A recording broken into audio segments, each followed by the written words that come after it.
Assalamualaikum warahmatullahi wabarakatuh. Baiklah, di sini saya Khairunisa ingin menjelaskan penjelasan materi-materi yang telah kita pelajari sebelumnya sampai dengan selesai.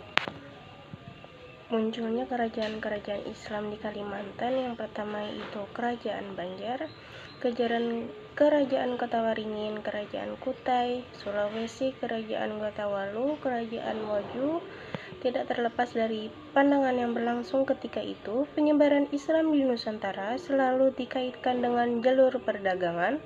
Penyebaran Islam yang dilakukan para pedagang bisa dimungkinkan karena mereka pergi ke berbagai penjuru bumi. Dalam ajaran Islam, setiap orang memiliki kewajiban yang sama untuk berdakwah.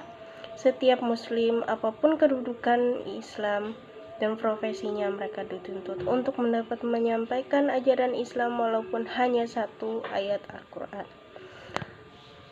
Berdasarkan peristiwa sejarah diberikan pemahaman mengapa suatu hal bisa terjadi dan tidak terjadi serta menghasilkan koreksi-koreksi atas apa yang benar-benar terjadi.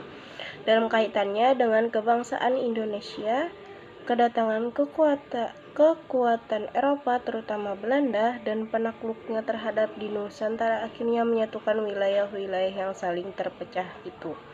Dengan kata lain, kemenangan Belanda dan kekalahan penduduk lokal mengesankan keberadaan Hindia Belanda dan setelah penduduk Jepang. Secara sosiologis, bangsa Arab sebelum Islam merupakan bangsa yang hidup secara kesukuan. Mereka hidup berpindah-pindah, demikian ini seakan-akan menjadi tradisi masyarakat Arab sebelum Islam. Keadaan semacam ini yang meniscayakan zaman tersebut disebut zaman jahiliyah. Dari sisi perekonomian, unsur penting yang menjadi andalan masyarakat Arab pra-Islam adalah perdagangan di samping bertani dan beternak.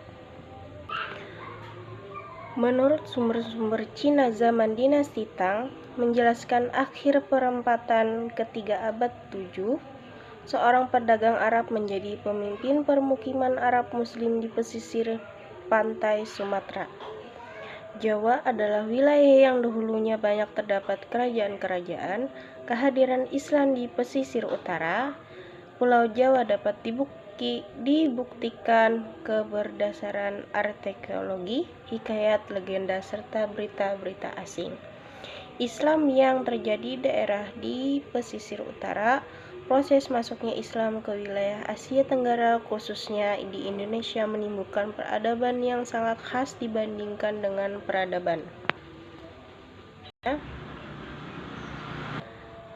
dalam mendakwahkan Islam melalui kesenian wayang yang digemari masyarakat pada waktu itu, ternyata juga mengundang minat masyarakat untuk memasuki. Terdapat 4 teori yang mengemukakan bagaimana Islam masuk ke Indonesia, yaitu teori Gujarat, merupakan teori tertua menjelaskan bagaimana Islam masuk di Nusantara.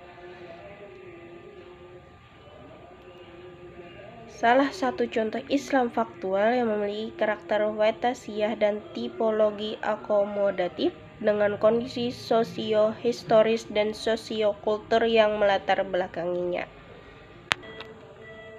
Antara kebudayaan Islam dan kebudayaan setempat, hasil-hasil kebudayaan yang bercorak Islam dalam kita ditemukan antara lain dalam bentuk sastra dan kaligrafi.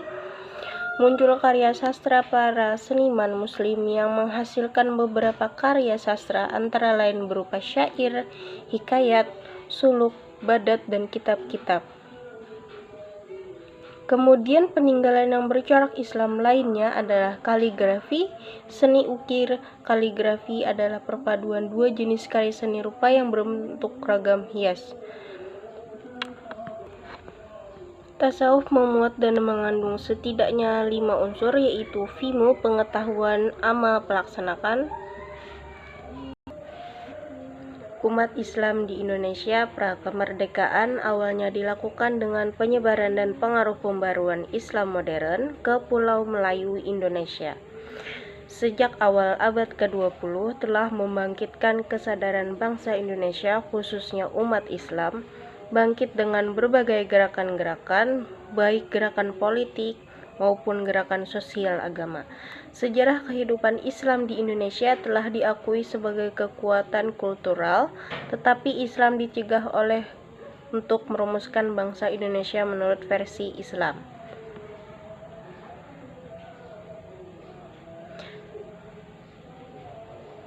Perbedaan pandangan politik dan ideologi